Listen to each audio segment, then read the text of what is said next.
Welcome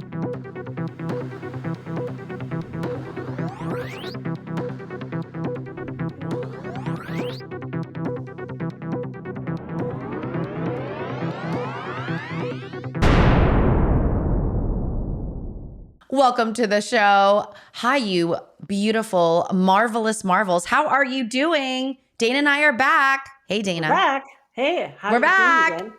We're back. Yeah, I'm really great, Dana, because I get to do this with you. And offline,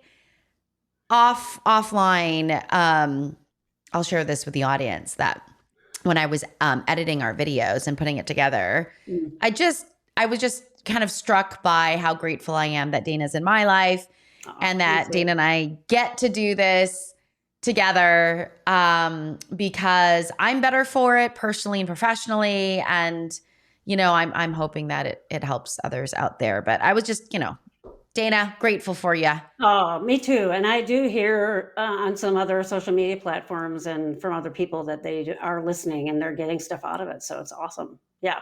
That is awesome. You know, yeah. But I love getting your text. My wife said, "Oh, who texted you?" I said, "Oh, it was Gwen." She's sending bursting emails. And we say that with each other when we're just feeling like, "Oh, I'm so grateful for you." Yeah. That was awesome. Yeah. That's awesome. Yeah. Hey, Dina, you and I have been kind of bumping up against, you know, some really interesting information, I think. Yeah. But I had never known that this was the name for it. But you had found that there's this idea or the concept of the missing generation or the lost generation. You want to say more about that? Yeah, I mean, there's other names for it too, and probably our audience can relate to it. It's basically people that probably are on the spectrum that are not getting diagnosed or are being misdiagnosed. You know, you see it show up in the literature a while ago, people like me, you know, middle-aged women who sort of struggled through school and some of those kinds of things that were getting, and then, you know, psychologists telling people, oh, you make too much eye contact or you have too many friends to be autistic, sort of that silly stuff, right? But we're starting to show up in the literature also people that are not needing enough support, that are, I'm sort of under where you can't see my camera, I'm doing this sort of thing, like scraping by, barely holding onto the cliff, trying like hell not to fall off the cliff. And you know, this idea of masking, right? Barely managing to get through every day, but doing it nonetheless. And then that becomes their new normal.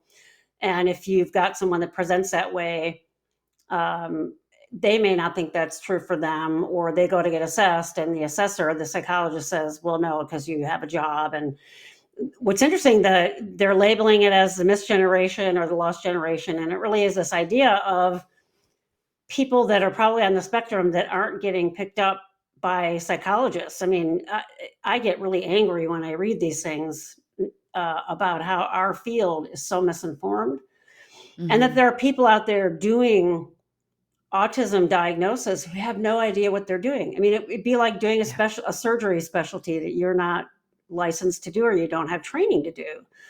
That people will flippantly sort of go through the DSM. And when you read the DSM, and we've done a fair amount of talking on here about what those criteria mean, and if you don't have training and you're not looking for what the interpretation of that looks like, you're gonna go on stereotypes, right? I can't tell you how many people on TikTok have said, I went through the whole assessment and the person told me, even though all my test scores were high, looked like I'm autistic, they said I must not be because I make too much eye contact and I'm too verbal. And I'm just like, are you kidding me?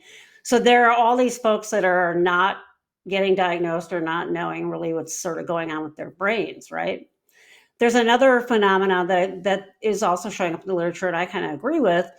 We talked about this, I think, last week or one of our not too long ago podcasts, was when the DSM got rid of the Asperger's diagnosis and put it all under the autism spectrum. And there were reasons they did that, and I get it.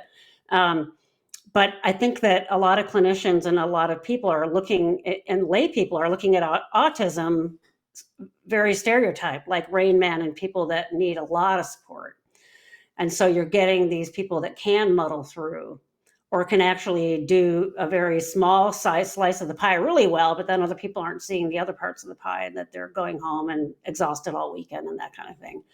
So those folks are getting missed. So the missed generation, lost generation, and we're starting to see this show up even in the peer-reviewed literature, which is finally, right, where we're starting to see that. We're also seeing the beginnings of some research of people that get it, like you and I, and people that do work with this population, that are knowing more about this self-diagnosis phenomenon and starting to validate that oftentimes people that are self-diagnosing are doing a better job and are just as accurate as the assessments that we've created, these fancy assessments.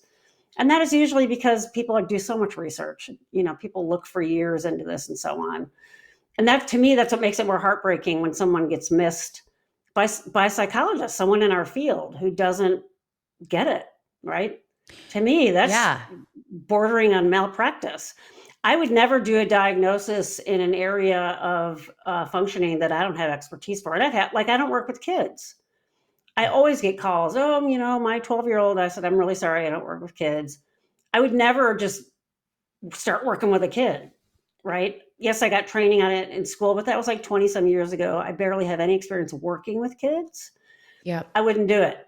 And it really would, if something were to happen, that would leave me vulnerable in like a malpractice suit, because they're like, well, you haven't worked with a kid since you were in graduate school. And I'd be like, yes. And they'd be like, well, that's a problem. So why are people doing these diagnoses when they're not completely informed? And so that's a barrier. And then the other thing we're seeing show up in the literature is real trauma for folks that have gone through those experiences and not be seen. And you can imagine they're not wanting to go to another person to have them tell them the same thing. And so we're seeing this giant upswell, and I see it all over social media, and particularly on TikTok, because it's a younger generation, where they're sharing those lived experiences, and people are like, oh, I can really relate with that, right? And so I think that a lot of people are self-identifying because they're not getting seen or picked up or validated of how people look outside of those stereotyped criteria of being autistic, right? Yeah, or the movie-based criteria, like what movies might demonstrate. Like, I think about Rain Man, and actually one of our audience members, or one of our Marvels, one of the Marvels brought up, The Accountant, which I've never seen, which Dana and I are going to do that as homework. Now I'm going to see it because my dad was an accountant, so I think I have to watch that movie. Yeah, now that's just serendipity. That's just the universe sending you messages, Dana. There you go. There's your woo-woo for the day. But, I think the preconceptions of it, oh, wow, they're not, they're nonverbal. And this just happened yesterday. I was in an IEP yesterday, and the student that I am supporting is an autistic teen. He's in his junior year, and taking regular classes, struggling with regular classes, but taking them, and doing fine, but with a lot of effort and suffering, right? Which always worries me, because then I'm like, burnout is just around the corner. Yeah. But mom's trying to get supports in the executive functioning areas, and they're like, well, and then I'm asking for, very direct support. And how do you explore your career interests? So in other words, like they said, you just need to do this exploration on your own. And then you need to put your mind to it and do it. And I was like, it just doesn't, like, more effort isn't the answer here. Yeah. What's the answer is sitting with someone, having someone help organize the way to think about this, help direct the energy, right? Because it's not about not wanting, it's not knowing how to do it. And then, they said, when I asked for this type of help, they said, well, that's only for our developmentally disabled students who don't talk. That was yesterday. Oh my God. Yeah. In this school district. Yesterday. Yeah. And there's so many things. Like, he's autistic. Like he does we're sitting in an IEP setting. Yeah. We've obviously all are in agreement that he qualifies for services. Yeah. Right. Yeah. So even that, and I think, Dana, the other piece that really worries me is it's not only the missed areas of support or the mislabeling that and all the moral diagnoses that come with that. You're just lazy, unmotivated. Right. But how about wrong diagnoses? How about if they're diagnosed with bipolar or schizoaffective? Right. Now we're down a slew of psychotropic medication. Yep. And the wrong medication. Yeah. And now we've basically thrown a neurological blanket, a sedation blanket over the person. Yeah, it's not really any different than when we had asylums. You're doing it with medication. It's the same thing, right? It's the same thing, right? And so this is for me, like, this is where harm is being done, right? It's that now the treatments, and for those of you, I'm doing air quotes, now the treatments are harmful. Yeah. Like that's the whole idea of iatrogenic. What is it? Iatrogenic. What is that? Dana, I gotta close that loop. It's, remember iatrogenesis? Yeah. When we would, isn't that? I'm just not sure which context you're trying to use it in. That we're doing harm, right? Oh, induced unintentionally in a patient by a physician, harm. Yeah. It sort of reminds me of, I read something yesterday, it was talking about something else, but the metaphor fits for exactly what you're saying, is this idea of what's going on in someone's brain is still, I mean, that is evidence of stigma still, because you wouldn't tell someone who's diabetic, just make your pancreas try harder to secrete, right? If you're diabetic, your pancreas isn't trying hard enough to secrete insulin. Try harder. I mean, that's absurd. You would never do that, right? So why do we do it when there's a neurological difference in a brain? Yeah. Because at this point in time, we still don't have the ability to like hardcore measure that. And that's why that bias still exists. So you've got someone, your student who's autistic has been diagnosed as that. And then you've got the other people in the room that are saying, they're going on that old criteria of like, well, if you're verbal, you're okay.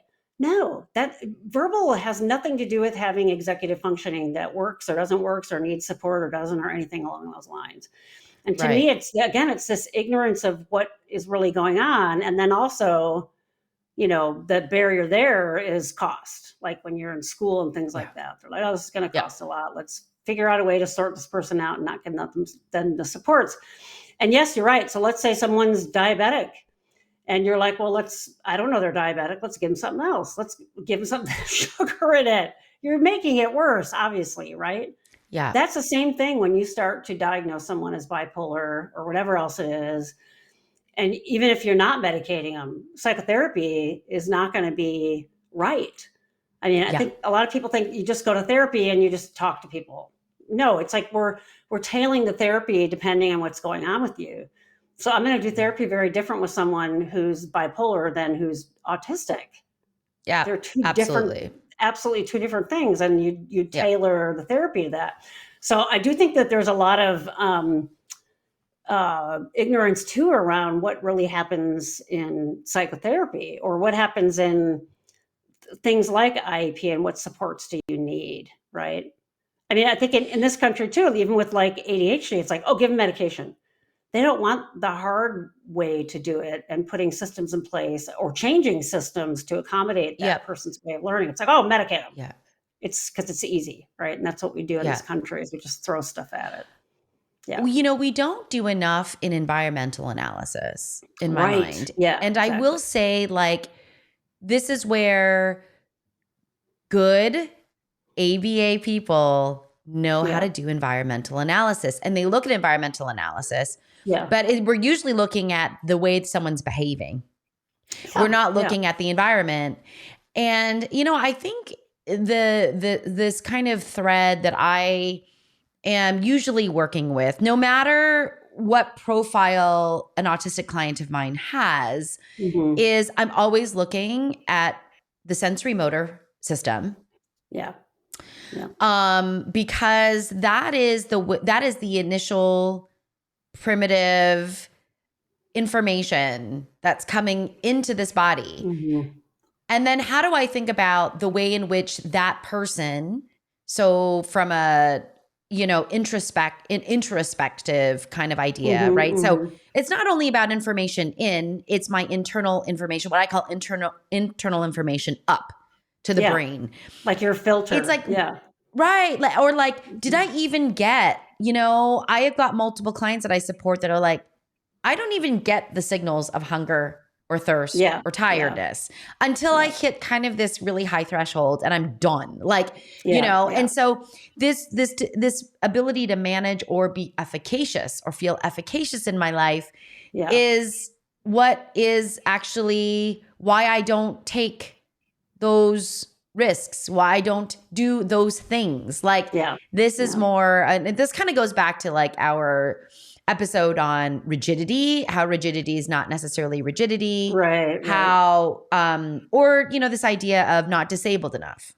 Yeah. Right. Because you can't see it. Right. As you were talking too, it kind of reminds me of another analogy is 20 years ago, if you suspected you had a heart issue. I mean, they still do this, right? You go in, they listen to your heart, maybe do a stress test on you, right?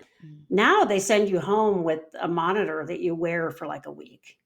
So they're actually trying to catch that period of time over those 24-hour periods that you're not in the doctor's office over a period of a week or two to see if your heart does that wonky thing that happens that you're describing, but the cardiologist doesn't know what it is. That's what it's like for you when you're mentioning that environmental thing. If you're just looking at that person sitting in your office or your principal's office or wherever else these things are happening, you're seeing that moment in time, they're there for like an hour, right? Versus all this other time in their daily life. And so it is important to look at all those environmental things because it's like looking at a fish out of water and saying, oh, wow, this fish is struggling to breathe. Well, duh. You need to put it in the water and then watch it for a week and see what it does. What are its habits? You can't pick those up. And that's labor intensive. If you have someone who isn't a good reporter of their own behaviors and their thinking in their world, then that's like our job is supposed to be to ask those things. So I'll ask those things. I'll be like, how have you slept this week? Are you eating? Are you doing this? Are you doing that? And it's also my job that if someone is having a really hard time and they're not good at, or they haven't figured out a way to contain that themselves, it's my job as like the structurer to give that to them, right? I had a client this last week who got laid off of their job and there was a whole bunch of other stuff going on and they emailed me and said, oh my God, I got laid off. And I don't want to do therapy on email, but we did it just a couple check-ins. And then I finally said, we will figure this out because they're losing their insurance. I said, let's talk on Monday during a session and don't worry, I'm not going to drop you. We'll figure it out. And it's my job to say, I got you. You can bookmark it till then. I'm not going to drop you. I'm not going to stop seeing you no matter what. I got you. And that's not something they could do for themselves at that moment. And that helped contain the anxiety just long enough. So to ask someone who's still learning about themselves to be able to do that, it's absurd. It's like telling someone to swim when they've had no swimming lessons. Yeah. And that, if I'm not even perceiving the signals, how in the world do I assign a symbol, AKA language, to it? Yeah. And then how do I express it, especially when maybe my history or I've had chronic trauma surrounding self-expression. Exactly. I needed to get down to the bottom of why one of my clients refused to follow through with their collegiate accommodations. Okay. In the meantime, he's struggling.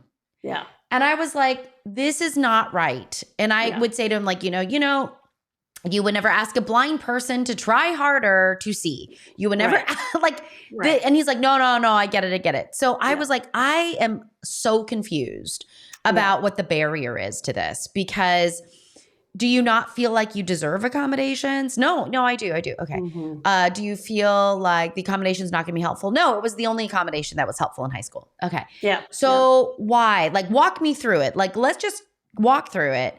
Yeah. And he said, well, I imagine that if I were to ask for accommodations, because of course now we're in self-disclosure, which is its own thing, right? Right. Exactly. When in college, you have to self-disclose in order to get your accommodations. Right. He said, I imagine that the teacher would look at my letter and be irritated. Oh, God. Yeah. And I was like, has it ever happened to you before? He's like, all the time. And I was like, Oh, okay, yeah. now we know what the barrier is. Like, Yeah, we know yeah, what the yeah, barrier yeah. is, right? Like the barrier is that Shame and I don't feeling. feel Yeah. right. Yeah, yeah. Right. My advocacy results in something with more suffering, so I don't. So Yeah, I just do what I can control here. Yeah. And I see this all the time in the workplace and all the time, you know, in collegiate settings. Yeah. Oh, yeah. Yeah. I've seen like Yeah. videos on this where someone will reenact where they're talking to their boss or the professor, and they're like, "Oh yeah, they're no problem." And then it's like 3 days later, and they're like, "Why are you doing that?" Like they just, Yeah. Psh, Yeah. remember that thing we talked about? Yeah. Yeah. Yeah. This is so this is where I'm seeing a lot of burnout, where Oh, you have your not disordered or not dysfunctional enough people. Sure. And they're working, and the effort is high. Yeah. It's just not sustainable. Right. It's just not a Right. sustainable situation. Yeah. And that's why we have literal shutdowns. Yeah. Yeah. And burnout, like you said, because that's a Yeah. lot of thing I see people talk about being, they know they're burned out. They don't really know how they got there and they have no idea how to get out of it. And it really is Yeah. this constant fight against an oppressive system or a system that doesn't listen. It's why would you keep fighting if nothing's working? Right? Yeah. Isn't that the definition of Yeah. insanity? Keep doing what you're Yeah. doing, even though it's not changing anything. It makes sense that people would finally feel done or cooked or Yeah. whatever. Yeah. Yeah. Yeah. So this idea of like, what do autistic adults look like? Right? Mhm. It's Yeah, like, yeah, yeah. we actually need to actually have, and you and Yeah. I have both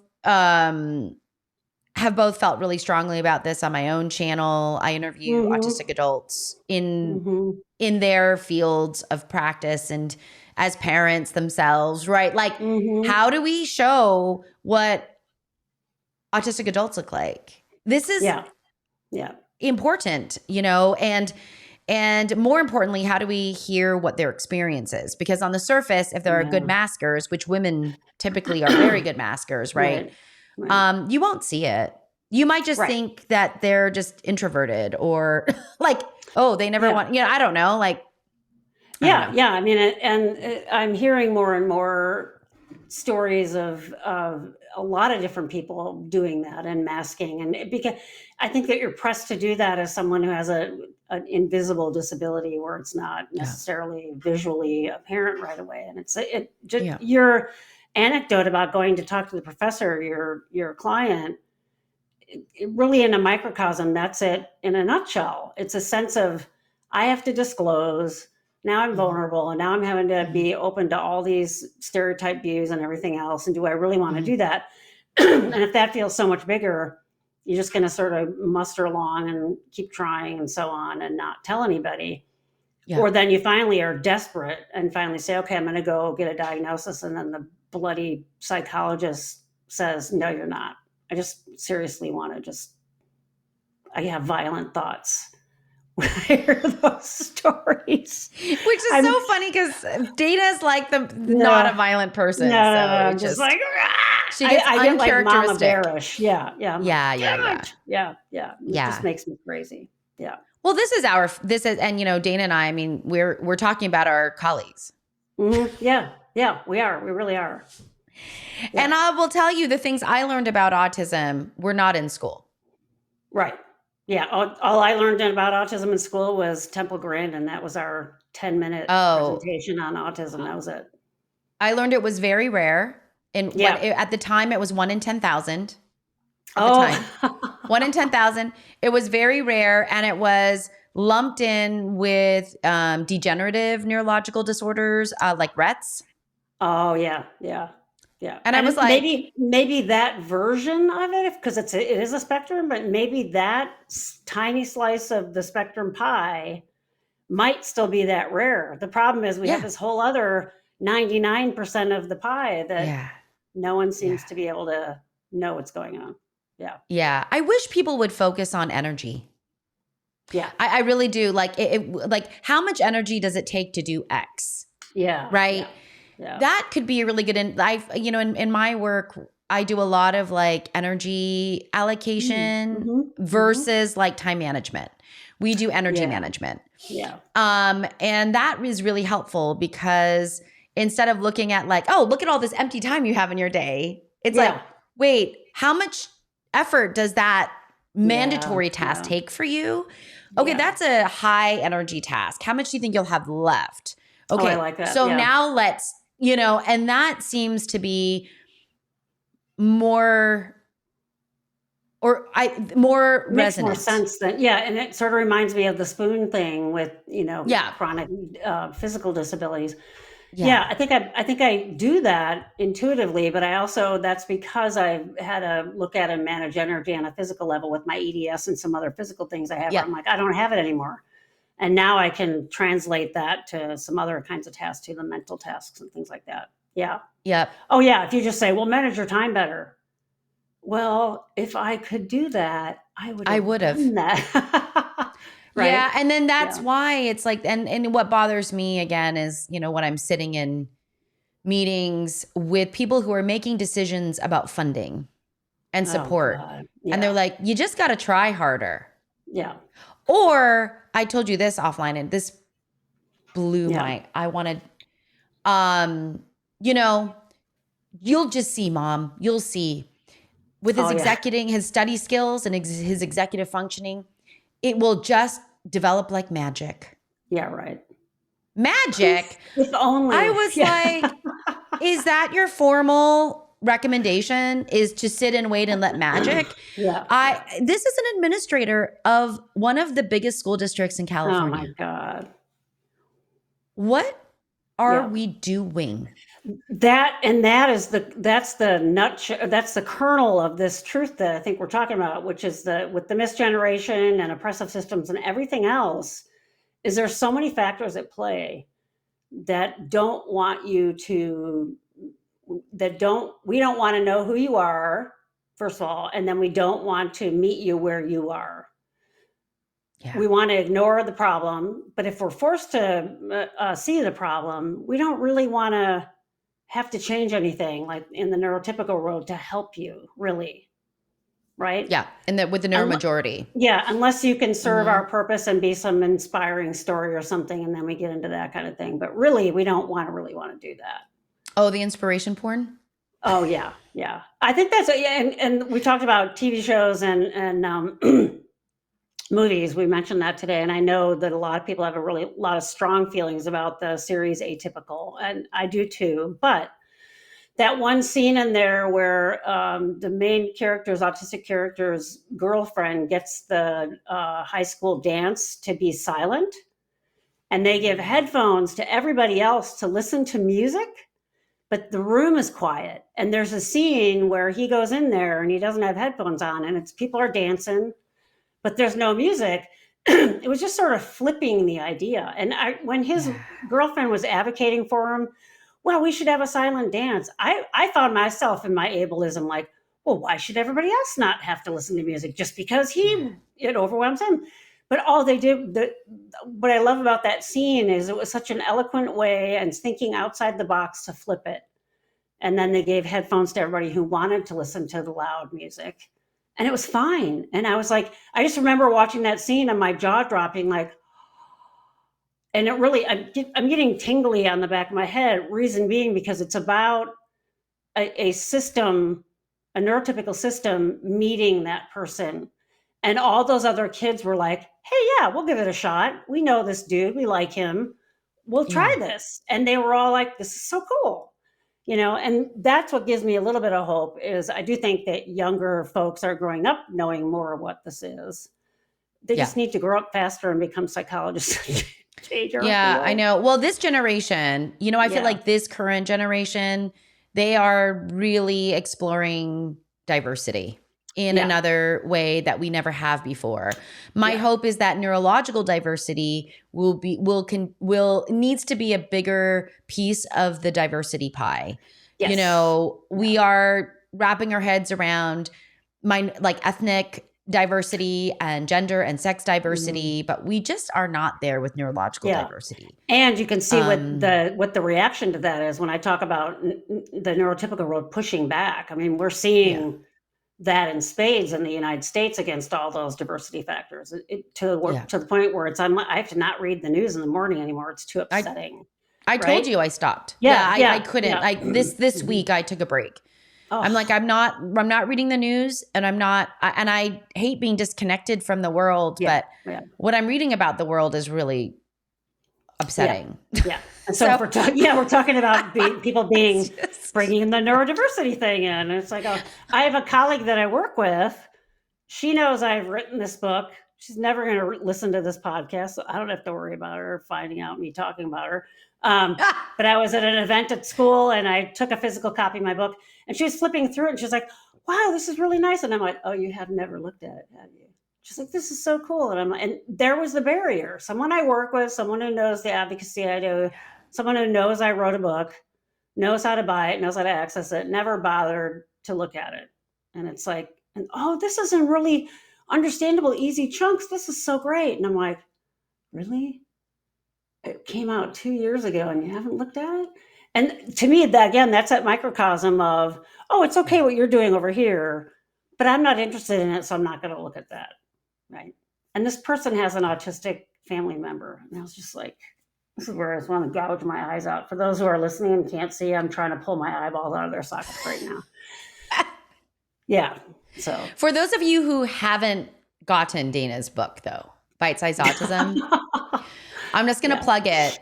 It is a wonderful, it is not a difficult read, if you will, because it is visually a representation actually of how Dana thinks, which is right in little chunks of information. Yep.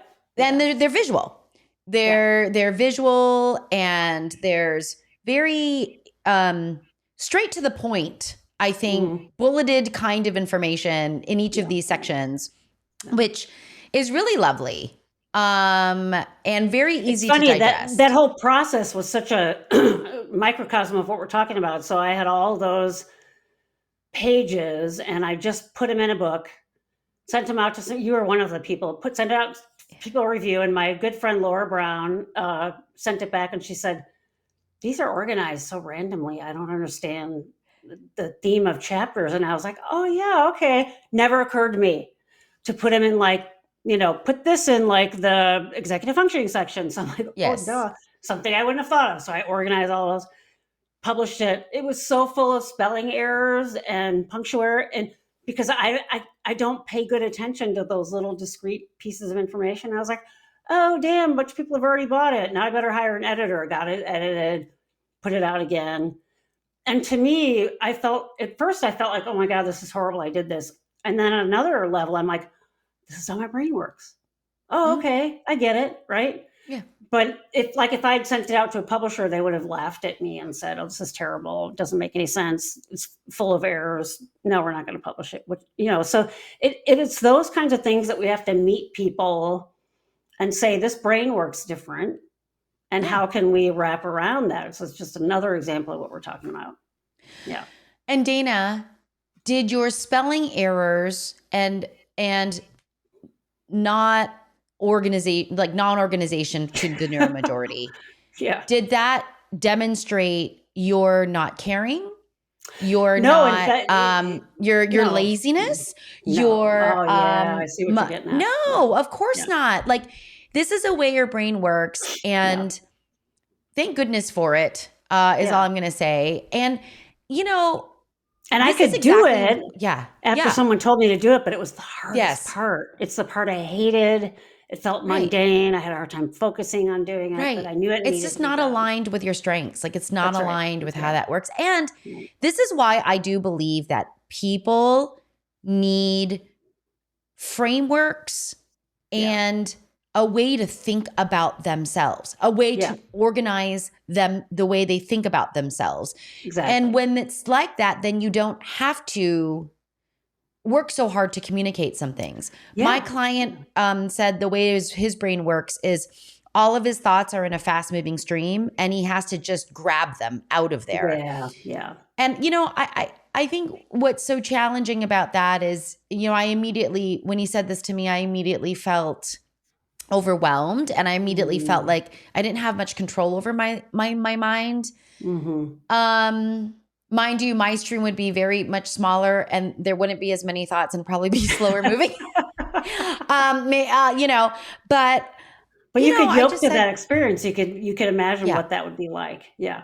I'm like, can we build? How do we make that? How do we still the stream, or how do we make little offshoots where you can imagine that this kind of information goes here and this kind of information goes there into a pond that you can kind of control? Like, I don't know, but whatever it is, that was when I was like, help, give me a visual about the way you're, you know, that was even hard to do. And I just knew, like, and that's with me, like really caring and really attuning and really trying to put language to it. We finally got there. Yeah. Oh, cool. But can you imagine for someone else? Yeah. But now he knows how to talk to people. Yeah. You know what? Like, it's moving too fast for me. I can't capture it. Like, you know what I mean? It's that same thing to pull back to what we started with the lost generation assessment tools that are used miss that sort of thing, because he could read an item and it's not exactly what he experiences. And so he'd say no. And now all of a sudden he doesn't have it's not that exact. point. Right. Yeah. So that's a really good example of how all that ties into what we started with, which is that lost generation. You don't get picked up. Yeah. Yeah. Yeah. That's so funny. Cause like, whenever I use rating scales and the rating scales with my client, like, do you want to go 0 to 3, 0 to 5, 0 to 10, 1 to 10, whatever. So we kind of come up with these things. Right. And then after we determine that it's going to be a 0 to 10 scale of whatever, I say, okay, well then how hard was that for you? Yeah. And they're like 29. 88.36. And I'm like, of course you would have an 8.36. I love that. Yeah. Because there's more hashtags along. There's correct. More lines. Yeah. Damn. So that always to me is like funny. And just very and apropos. It's just funny. Like it's in a nutshell right there. Yeah. So funny right there. 0 to 10. 8.36. Okay, here we go. All right. Great. Yeah. Anyway, I almost had an interruption of a pet, but that's okay. The audience has heard about this pet roundabout as Dana and I are talking about my struggles as a. That's right. But you have a Springer Spaniel. It's not all your fault. They're all a little crazy.